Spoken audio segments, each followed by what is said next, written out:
Welcome to Assent, Dissent, everybody. I am one of the hosts, Brandon Diaz, And I'm Shaun L. Strong. and we are here to talk politics, current events, and pop culture. Today will be another political episode because of so much sensational issues have been going on, and we're going to head over to Shaun for the first topic for tonight.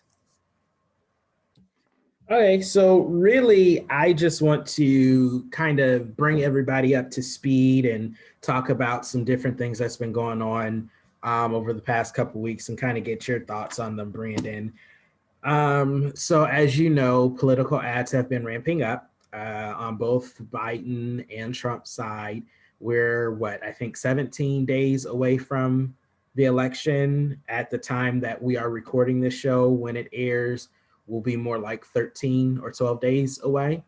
But there was an ad that recently came out touting Trump's handling of the pandemic, and it was one of Trump's ads, and Of basically course. saying that he had did the most that anybody could do under the circumstances, that he is recovering and America is recovering, and how much he cared for the seniors. But there was an excerpt by Dr. Fauci when he was giving a press statement, and the specific excerpt by Dr. Fauci says, I can't imagine anyone could be doing more. So, what it sounded like was Dr. Fauci was praising the job that Trump was doing. And so, in an article by CNN, of course, they reached out to Dr. Fauci and was like, hey, and Dr. Fauci basically went off and said, in my entire career, I have never endorsed any political candidate. I have always tried to be neutral and keep my opinions to myself.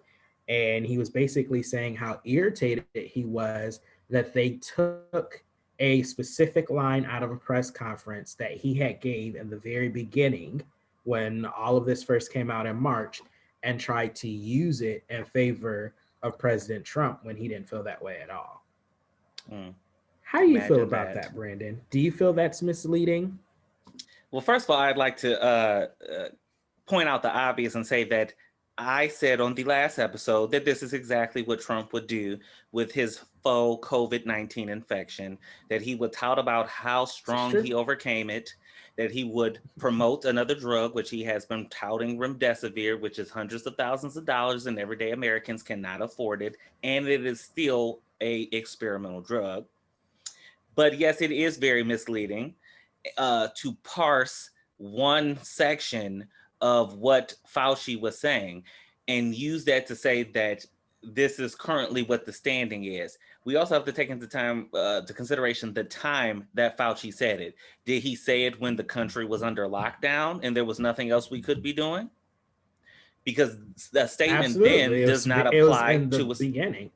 right. So a statement made then does not apply to now, where you're holding super spreader events when you yourself have been infected. Mm-hmm. No, you're not having statewide or federal nationwide mask mandates. So for you to take out this one little section and to apply it to today, everybody in this country knows Dr. Fauci does not like you, Donald Trump. Um, Oh boy. so for you to try that, it is sad, but everything about Donald Trump is a lie. And to answer your question, it is beyond misleading. I'm not going to play the media games. I'm going to call it a lie because that's what it is. He's a liar and he's deceiving the American people. So, and real quick before we get on to something else that you brought up that I want to talk about, what do you think it means for his supporters? Like, even with Dr. Fauci coming out, because his supporters are such a weird group of people. Like, I've never seen such in all of my life. So even with Dr. Fauci coming out and saying this is not a praise of his handling of the pandemic, and actuality, and I think maybe I mentioned this on a previous episode. I can't remember what medical review board it was, but there was a medical review board that came out and actually endorsed Biden Harris. And they had also said in their endorsement, they have not endorsed a presidential candidate and I want to say more than like 105 years. But Mm, because he handled mm. this pandemic so poorly, they felt the need to endorse a candidate that they feel medically would be handling things better. So I guess, and I probably need to find me a Trump supporter. I know a couple of them to get their opinion of this, because it's like, okay, so even with all of that, and even with Dr. Fauci saying that that was taken out of context, that was not a support of Trump, like, do you still believe that he handled the pandemic as best he could? And I just don't understand how some of them can still say yes, even in all of that.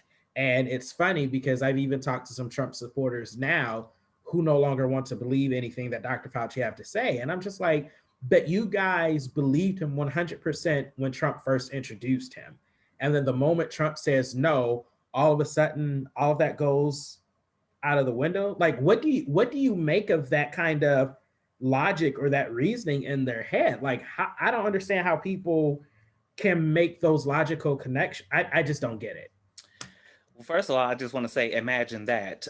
Imagine that they would support Dr. Fauci when he was supporting quotation marks Donald Trump, and then now they don't want to hear about it. The truth is, at the end of the day, no matter whether Anthony Fauci, Dr. Fauci, was going to say Trump was doing a good job or a bad job, it just did not matter to anybody who is a Trump supporter, because they don't care. They only want to hear what he is saying. And whether you're for or against Trump, if you're not Donald Trump, at the end of the day, unless you're someone they're voting for, they don't really care what you have to say. So I honestly don't think that him saying that then has any impact, or if he said it today, if it had any impact, because truth be told, Dr. Fauci, I mean, he's the director of the National Institute of Infectious Disease and all that stuff.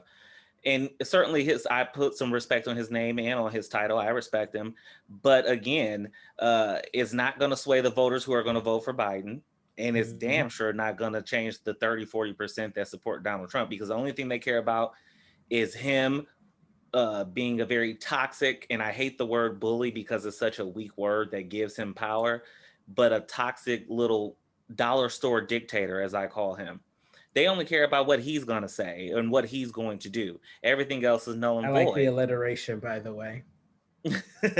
Well, it's in honesty. He's a discount dictator. That's what he is, because he will never be the legitimate, real thing that he wants to be.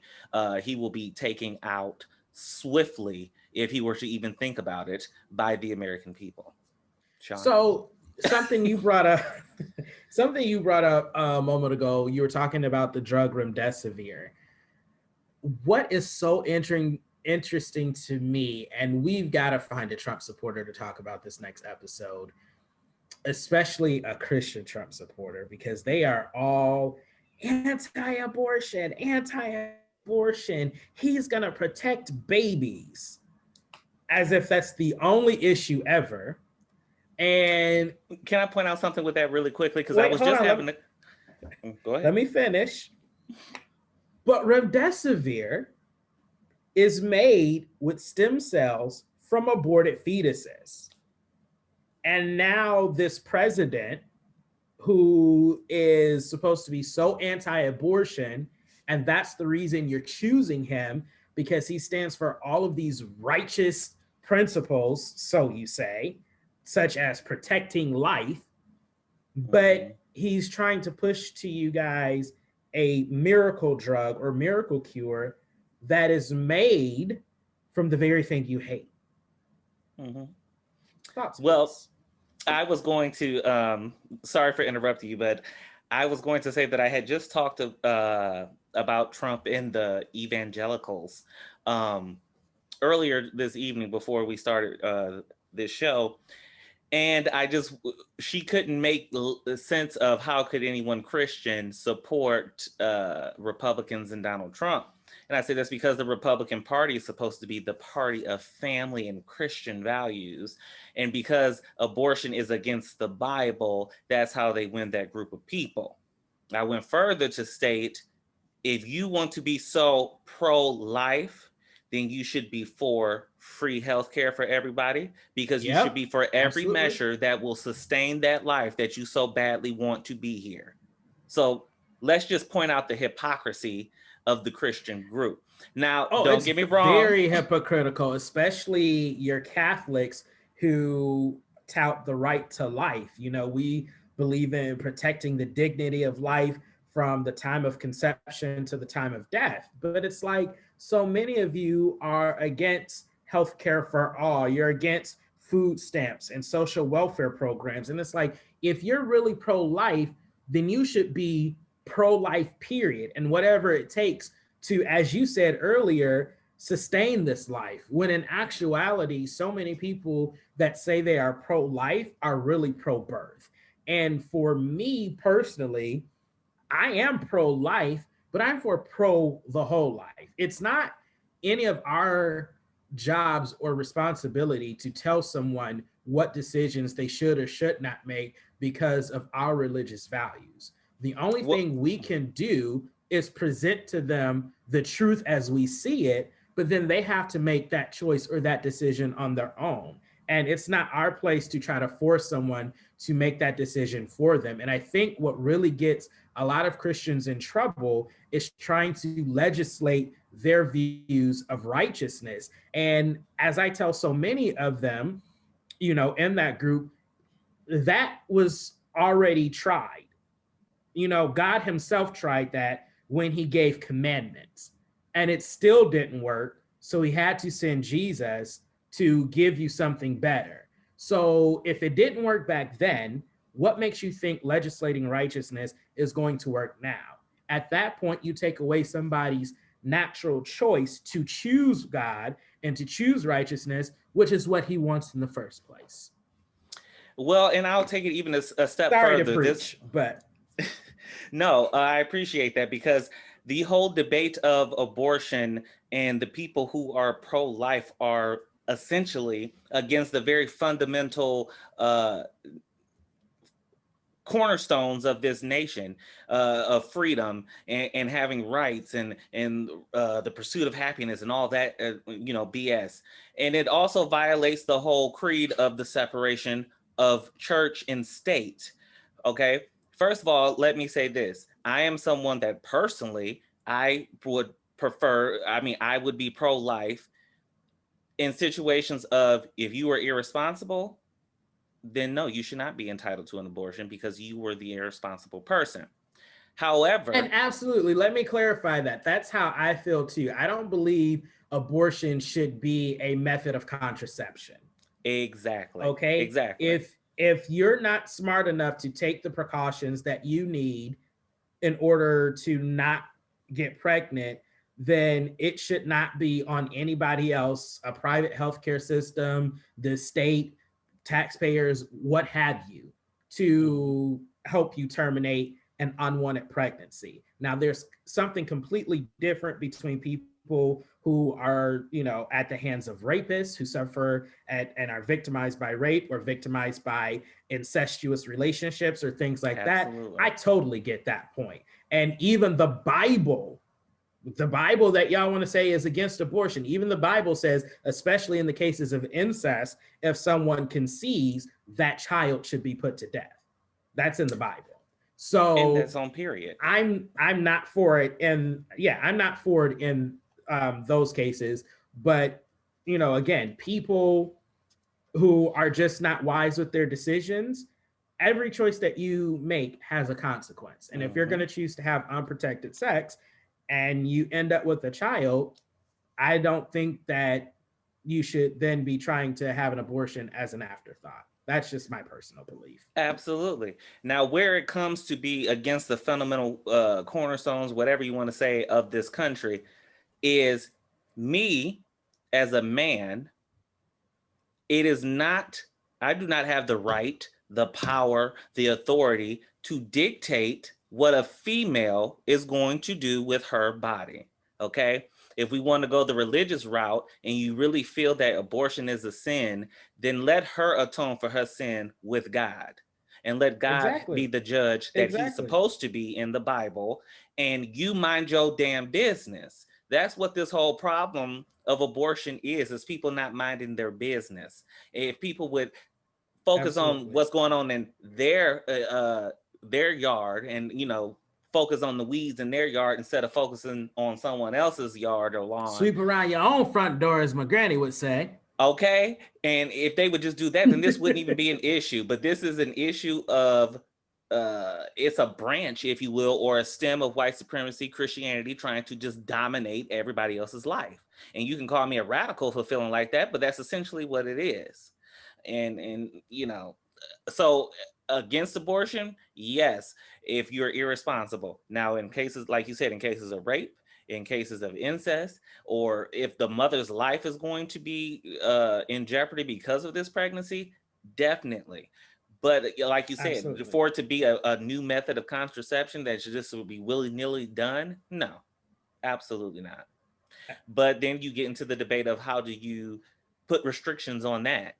Or, do you create a database and say, oh, well, you've already had two, abortions you can't have anymore? Like, but absolutely. And in that case, it gets really sticky and it gets real hard. And that's probably why government should just stay out of it. Because I feel like that's maybe one of the places of government overreach. But then you also have to talk about, if that's the case, then how do you mandate insurance companies take care of abortion? But we're not talking about abortion. I just want to bring that up on remdesivir. Those of you that feel strongly about abortion one way or the other, follow us on Instagram, Twitter, and Facebook at Assent_Dissent. Join the conversation. We'll bring you on. We can talk about that. Last thing I want to talk about is the last event Trump had at the White House, not the super spreader event, but after that. It was like maybe last Saturday with all of the Black people that he was and had a barbecue. I mean, what a stereotypical slap in the face, a barbecue. But go ahead. I'm gonna let you finish. So what I did not realize until I read this article from ABC News was that the people in attendance were paid to be there. They were paid by Blexit, which is the Candace Owens group of Black people leaving the Democratic Party. So I guess that brings up a few issues for me, because at some point I want to know, when will Black people stop having this slave mentality and selling themselves? And really, I guess, how much is your dignity worth at that point? Because you can't pay me enough money to go to a Trump event or to vote for him, period. Like, I guess I just don't get it. And for you to try to have an organization and be so strong and so convincing and so steadfast in your beliefs, speaking of Miss Owens, but you can't even get people to believe your message. And you have to pay people to show up to events where you're trying to promote this message. And then you're mandating them to wear your Blexit t-shirts as if this is an entire group. I just think that is so completely dishonest. And for me, for the Republican Party to be the party of morality, there's so much immoral things going on right now, especially with Donald Trump at the head. What do you think about the people that accepted a check to attend a White House lawn event? Well, I assent with you with the slave mentality, because one of the first things that popped in my head to respond to you was, really, there's an issue with Black people selling themselves. You're willing to take money from Donald Trump, whether you support him or don't support him, and then go show up as well, which was, I mean, it's just. Any argument that you want to have politically from that moment forward, to me, is disqualified, nullified. It is irrelevant, because you sold your soul to the devil for what? A couple $100, if that much, or a short vacation. I think, yeah, because she paid for their travel and lodging to get there as well. And I feel like, to me, at that point, the credibility of your movement it's no longer credible to Well, to me. be truthfully honest, the Republican Party has never been concerned with honesty and credibility. They're concerned with power grabs, and what is the word I'm looking for? And and corruption. And that's what Absolutely. they've been all about from the beginning. And then that takes me to this point of the title, Blexit. Like, come on, Candace, you couldn't do anything better than that. Because the sad So thing is, uncreative. and the sad thing is that she's a really intelligent and smart girl, like, or woman. I will not take that from her just because she's on the opposite side. I've listened to some of her arguments, and she does have very good points to make. However, her points that she makes are kind of like white people who only focus on the economy as being the sole issue of the nation, when there's also racism and a pandemic and other issues. She wants to talk about how the Democrats incentivize being Black mothers being single by doing food stamps and welfare. And that, like, I mean, truth be told, she kind of has a point with that. But for you to make that your core issue as to why we should leave the Democrat Party when we're facing murders by police officers and racism and all this other stuff, it's just kind of like you sound legitimately just like them. Well, I think what it boils down to is an even bigger issue with some Black people. There are certain sects of Black people who will do any and everything they can to show to white people that they are different than the rest of their race, that they're Mm-hmm. better, they're enlightened. And they, again, it's another slave mentality to show your oppressor, I'm the good one. And I think what they miss in their psyche, because to me that is a completely psychological issue. I think it's almost a mental disorder. It has to be. Oh, Somebody very much needs to so. research it, because what you fail to realize at the end of the day, and I can honestly speak as somebody that was raised in, suburban America and grew up and went to PWI my entire life. I was raised to also have the same mentality. And at times, I can look back over the history of my life at different moments and realize that I had a very elitist mindset at certain times. And I still struggle with that sometimes today. But I think what needs to happen and what needs to be realized is something that I realize, is that no matter how well spoken you are, no matter how educated you are, no matter how many of those things you have, um, that you think are proper for assimilation or acceptance, you're never going to be accepted. At the end of the day, you're always going to be looked at for who you are. And that's why, to me, it's not even worth it. The only thing to do is to speak truth to power, work for change, and realize, no, all white people are not inherently evil, but they all benefit from a system in America that they've grown up with their whole lives. And it's on everybody as a whole collectively to destroy that system so that we can have not just equality, but as Dr. Nelson spoke with us that one time, equity. Period.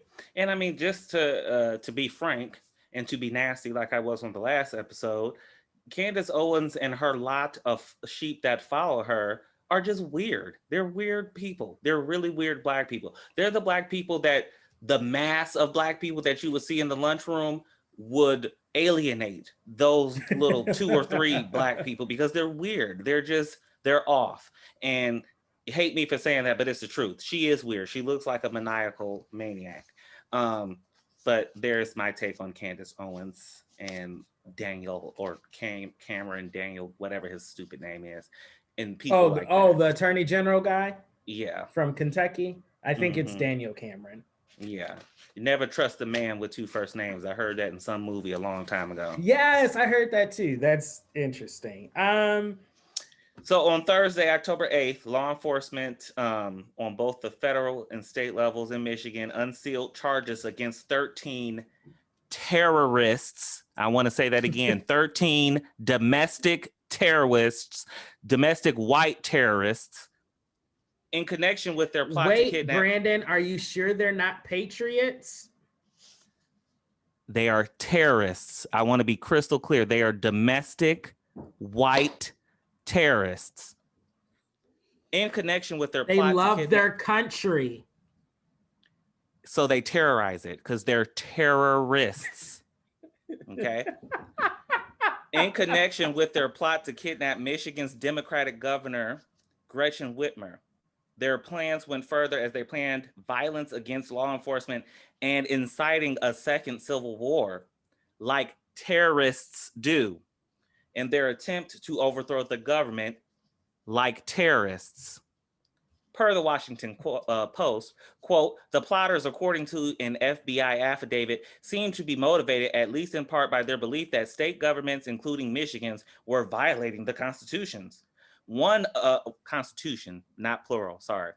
One of those involved complained in June that Whitmer, who is a Democrat, was controlling the opening of gyms, in apparent reference to coronavirus shutdown restrictions. And others were involved in a militia group, terrorist group, that had contemplated targeting police in their homes, authorities said.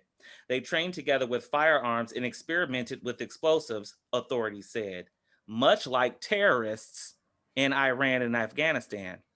But unbeknown to them, the FBI had confidential informants recording many of their meetings and discussions before they could attack. Law enforcement moved in, arresting some as they pooled money for more explosives, officials said. 6 of these were charged federally and the rest were charged in state court, though officials announced the cases together, end quote. Shaun, what do you make of this confounding foolery and moreover terrorism? And what do you think that this says about the de-evolution of America's civil society? I thought, Brandon, the way that they were painted and received, they were patriots who love their country, who love their flag, stand for the national anthem, and they are against people who hate this country. That's how you took it. Which is why the American flag is becoming more and more associated with a symbol of hate that causes anxiety and fear in people that look like you and I. But to kidnap a governor, sitting governor, in your terrorism plot over, what did they say? Over controlling the opening of gyms? No. Let's face it. For violating the Constitution. Because now, the Constitution specifically states... Hold on. I don't know where, but I would be very interested in finding out where those 13 persons and others associated with them got a Juris Doctorate in constitutional law. Because I would love to know. I have to laugh at this. I'm sorry. I would love to know what specific section of the Constitution they thought she was violating. I don't know that they even know what the Constitution says or what may be contained therein. They probably don't even know the first 3 words, which are the most simple. And I, even as a Black man, know the first 3 words of the preamble. Well, I'm sure they can quote the first 3 words and say, well, let me shut up. I'm not gonna. But what's even what triggers me the most about the de-evolution of this country is that they plotted to kidnap a white woman. Oh my God. And then the sheriff, who is also the sheriff, who is an elected official, is openly participates in an alt-right terrorist group of conservative sheriffs throughout the country. So here's the thing that I'm concerned about, because I know people have used this term, and this term can or cannot be used here. But they're calling them militia groups. Terrorist groups. My only issue is in 2020, When has there ever been a need for a militia when we have a whole army? Terrorism. Well, hence why they're I not just that malicious. They're I terrorists. don't get that. I mean, are we raising militia and arms against King George again? Have we reverted back to the late 1700s? I don't get what's going on with why we have militia groups. But I do love how they can be called patriots and they can be referred to as militia groups. But others that don't look like them are thugs and rioters And looters. Looting is what got this country established. Let me just point that out right there for everybody. Looting King George with all his the precious country tea was founded and all that. Off of looting. The country was founded on riots. The Boston Tea Party was not an actual tea party, and it was not a peaceful protest. It was not a march.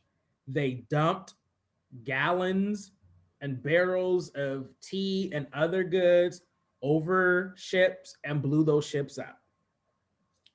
Right. And let's talk about how they looted, raped, and pillaged the Native Americans like they were some type of Nordic Viking Neanderthals.